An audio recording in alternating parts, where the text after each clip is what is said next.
महाभारत का भयंकर युद्ध चल रहा था। लड़ते लड़ते अर्जुन रण क्षेत्र से दूर चले गए थे।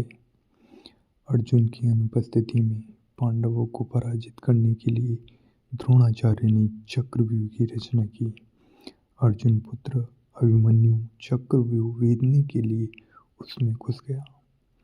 उसने कुशलतापूर्वक चक्रव्यूह के 6 चरण में भेद लिए, लेकिन 7वें चरण में उसे दुर्योधन, जयद्रथ आदि 7 महारथियों ने घेर लिया और उस पर टूट पड़े।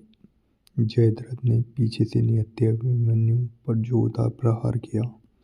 वह वार इतना तीव्र था कि अभिमन्यु उसे सहन नहीं कर सका और वीर गति को प्राप्त हो गया। अभिमन्यु की मृत्यु का समाचार सुनकर अर्जुन क्रोध से पागल हो उठा।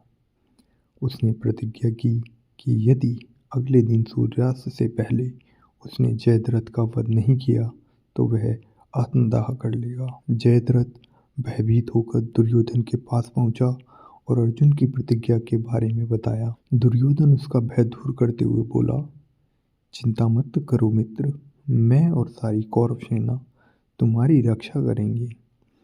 अर्जुन कल तुम तक नहीं पहुंच पाएगा, उसे आत्मदाह करना पड़ेगा। अगले दिन युद्ध शुरू हुआ।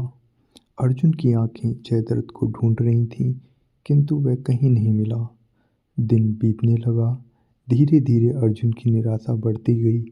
यह देखकर श्री कृष्ण बोले, पार्थ, समय बीत रहा है और कौरव सेना ने जयद्रथ को रक्षा कवच में घेर रखा है।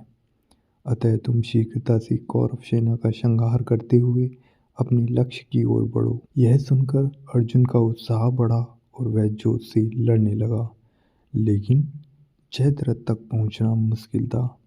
संध्या होने ही वाली थी। तब श्री कृष्ण ने अपनी माया फैलाई।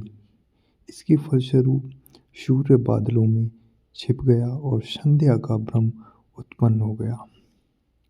संध्या हो गई और अब अर्जुन को प्रतिज्ञावश आत्मदाह करना होगा। यह सोचकर जयद्रथ और दुर्योधन खुशी से उछल पड़े। अर्जुन को आत्मदाह करते देखने के लिए जयद्रथ कौरव सेना के आगे आकर अट्टहास करने लगा। जयद्रथ को देखकर श्री कृष्ण बोले, पार्थ, तुम्हारा शत्रु तुम्हारे सामने खड़ा है, उठाओ अपना गांडीव और वध कर दो इसका। वह देखो, अभी सूर्यास्त नहीं हुआ है। यह कहकर उन्होंने अपनी माया समेट ली। देखते ही देखते सूर्य बादलों से निकल आया। सबकी दृष्टि आसमान की ओर उठ गई। सूर्य अभी भी चमक रहा था।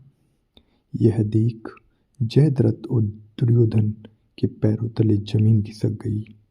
जयद्रथ भागने को हुआ, लेकिन तब अर्जुन ने अपना गांडीव उठा लिया था। तभी श्री कृष्ण चेतावनी देते हुए बोले, हे अर्जुन, जयद्रथ के पिता ने इसे वरदान दिया था कि जो इसका मस्तक जमीन पर गिराएगा उसका मस्तक भी 100 टुकड़ों में विभक्त हो जाएगा। इसलिए यदि इसका सिर जमीन पर गिरा तो पार्थ, तुम्हारे सिर के भी 100 टुकड़े हो जाएंगे।